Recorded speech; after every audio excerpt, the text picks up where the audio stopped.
आज हम क्लास 10 के लिए कुछ इंपोर्टेंट क्वेश्चन करने के लिए जा रहे हैं, जिसमें हमारे पास पहला क्वेश्चन है सूत्र एकाधिकरण पूर्णांक से गुणा कीजिए। अब हमारे पास सूत्र एकाधिकरण पूर्णांक का मतलब होता है कि जब हमारे पास दोनों तरफ एक जैसी संख्या दी जाती है तो एक में हम एकाधिकरण लगा दिए जाते हैं, यानी एक बढ़ा के लिख लिया जाता है। तो 31 into 32 oblique 1/6 into 5/6।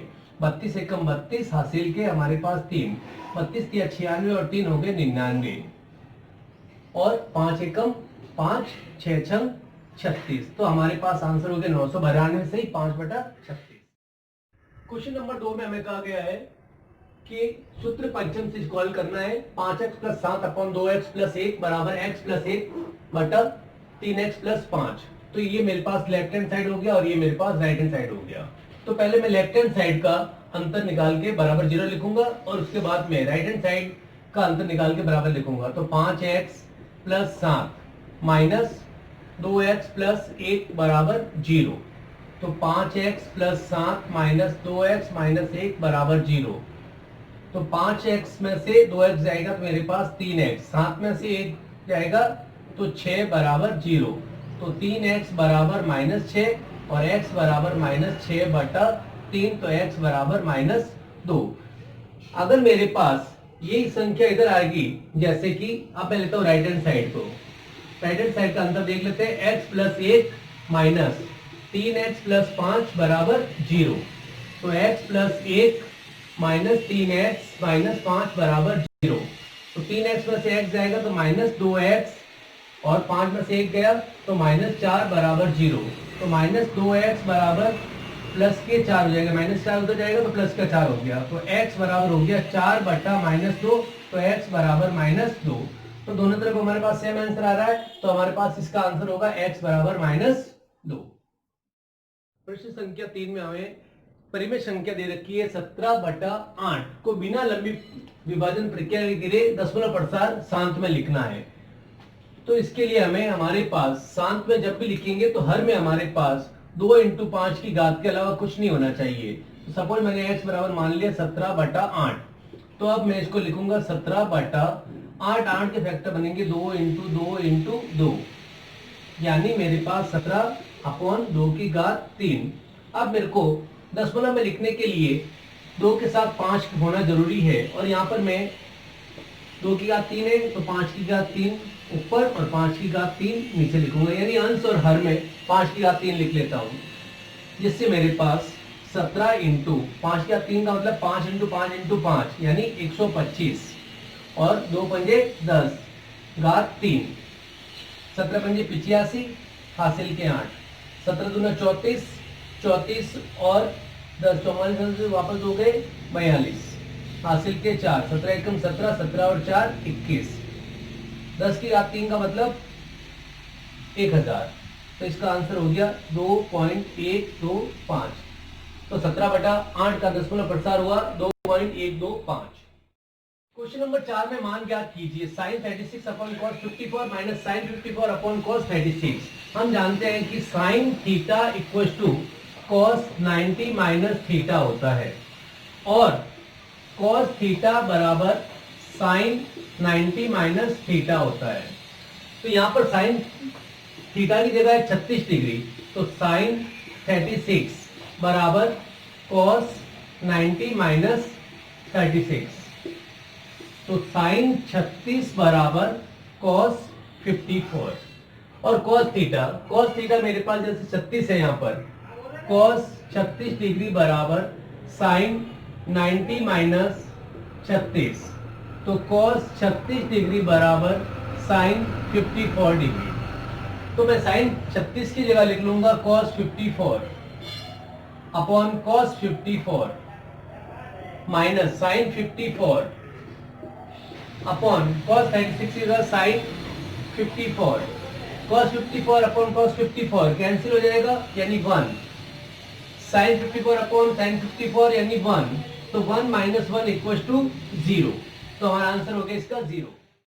Question number 5 हमें कह रहा है यदि एक मीनार की पाद बिंदु से 100 मीटर की दूरी से उसके शिखर का उन्नयन कोण 60 डिग्री है तो मीनार की ऊंचाई ज्ञात कीजिए। एक मीनार के पाद बिंदु से, ये मेरे पास एक मीनार है,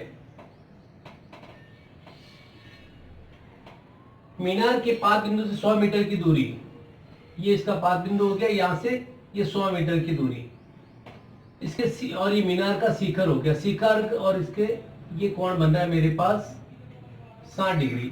थीटा के अपोजिट हमेशा, थीटा के सामने वाले हमेशा लंब होता है। तो ये हो गया मेरे पास आधार और ये हो गया मेरे पास कर्ण। तो ये हो गया ए बी सी। हमें ये ऊंचाई ज्ञात करनी है। तो त्रिभुज ए बी सी में हमारे पास लंब ज्ञात करना है और आधार हमें दे रखा है। तो हमारे पास संबंध बन गया tan थीटा बराबर लंब बटा आधार, और tan थीटा, थीटा की जगह मैं लिखूंगा 60 डिग्री। लंब हमें ज्ञात करना है तो उसको मैं मान लेता हूं h, और आधार है मेरे पास 100। tan 60 की वैल्यू होती है मेरे पास √3 बराबर h बटा 100। क्रॉस मल्टीप्लाई कर लेते हैं तो h बराबर 100 √3 मीटर। आप चाहो तो इतना आंसर लिखोगे एग्जाम में तब भी सही है। अगर आप चाहते हो पूरा आंसर लिखना चाहते हो तो 100 इंटू √3 की वैल्यू होती है 1.732, और ये पॉइंट हटाओगे तो आपके पास अपॉन में आ जाएगा 3 जीरो, ये 2 जीरो से 2 जीरो काट सकते हो। तो h बराबर आप ये भी लिख सकते हो 173.2 मीटर। आप इतना लिखोगे तब भी आपका आंसर सही है। तो मीनार की ऊंचाई होगी मेरे पास 100 √3 मीटर। नंबर 6, वह त्रिभुज जिसके लंब केंद्र, परिकेंद्र और केंद्र संपाती होगा कौन सा त्रिभुज होता है? तो लंब केंद्र, परिकेंद्र और अंत केंद्र तीनों संपाती हो तो सिंपल सा वह केंद्र, वह त्रिभुज हमारे पास समबाहु त्रिभुज होगा। समबाहु त्रिभुज ये आंसर।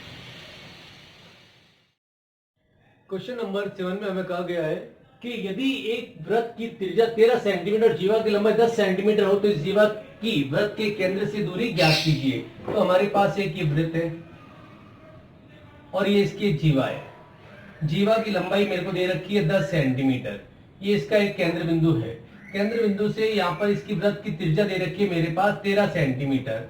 अब हम जानते हैं कि वृत्त के केंद्र से जीवा पर डाला गया लंब वृत्त को 2 बराबर भागों में बांटता है। यानी ये मेरे पास 10 सेंटीमीटर है तो ये 5 सेंटीमीटर इधर हो जाएगी और 5 सेंटीमीटर इधर हो जाएगी। तो मेरे पास एक त्रिभुज बन गया, त्रिभुज ए बी सी।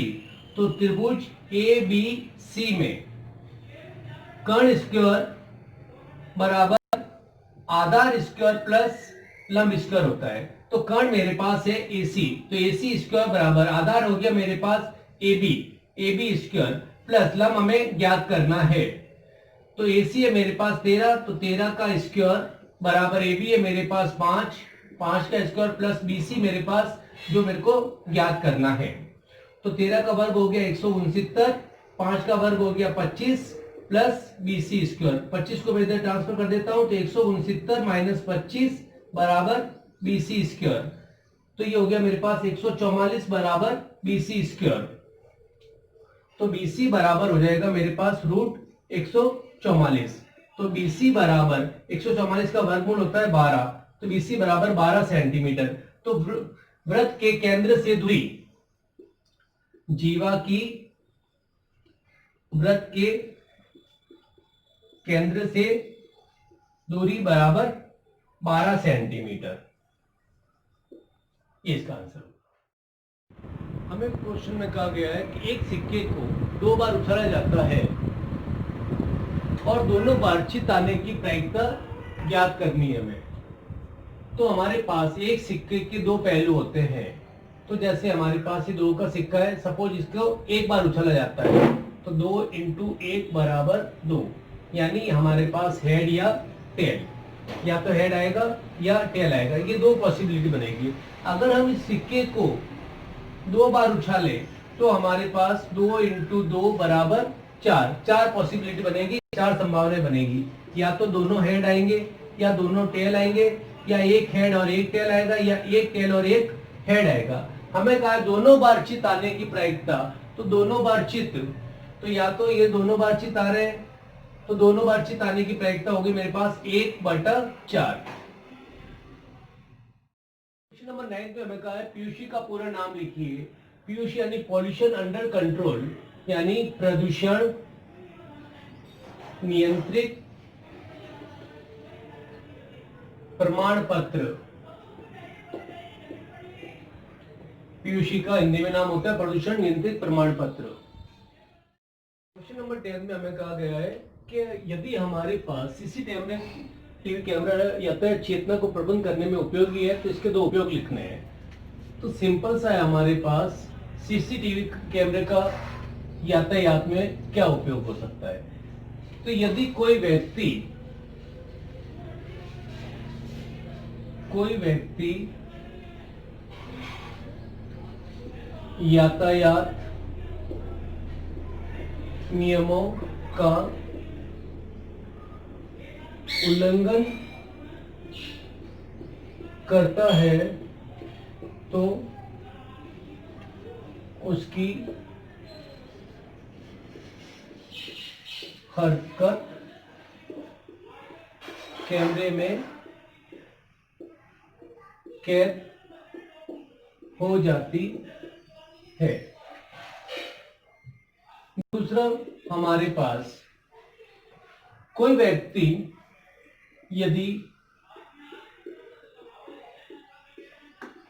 व्यक्ति बिना हेलमेट या कार में बिना बेल्ट पहने गाड़ी चलाने की कोशिश करता है तो कैमरे की वजह से उसके मन में भय रहता है, जिससे यातायात नियमों का पालन होता है।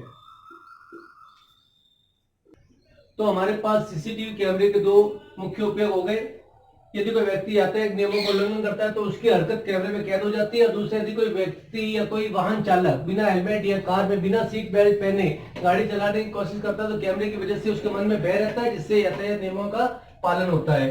वो ऐसी गलती नहीं करेगा जिससे कि वह पकड़ा जाए, उसका चालान हो जाए, इसलिए वो हमेशा सीट बेल्ट पहनकर ही कार चलाएगा और हेलमेट पहनकर ही दुपहिया वाहन चलाएगा।